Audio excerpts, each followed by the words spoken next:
એએમસીની સંકલન સમિતિમાં કોંગ્રેસના ધારાસભ્ય ઇમરાન ખેડાવાલાએ ગંભીર આરોપ લગાવ્યા। કલેક્ટર કચેરી દ્વારા ભેદભાવ રખાતો હોવાનો ખેડાવાલાએ આરોપ લગાવ્યો। સંકલન સમિતિની જાણ મોડેથી કરવામાં આવી હોવાનો આરોપ લગાવ્યો। રાત્રે 11 વાગ્યે ફોન કરી સંકલન સમિતિ અંગે જાણ કરવામાં આવી। તો અમદાવાદ કોંગ્રેસ ધારાસભ્ય ઇમરાન ખેડાવાલાએ ગંભીર આરોપ લગાવ્યા।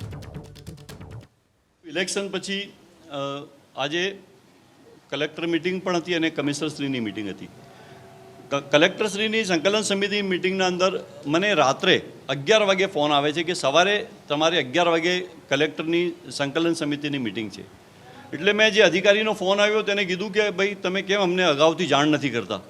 અમદાવાદ મ્યુનિસિપલ કોર્પોરેશનમાં મીટિંગ કમિશનરની હોય ત્યારે અમને 2-5 દિવસ પહેલે અમને ખબર પડી જાય છે, તો અમે અમારા પ્રશ્ન આપી દઈએ છીએ કે ભાઈ આ પ્રશ્નનો નિરાકરણ થાય, લોકોની જે સમસ્યા છે દૂર થાય। પરંતુ કલેક્ટરની મીટિંગના અંદર મને રાત્રે 11 વાગે ફોન કરીને કહે છે કે સવારે મીટિંગ છે, એટલે હું મારા જે પ્રશ્ન છે, પ્રજાના પ્રશ્ન છે, હું કેવી રીતે આપી શકું।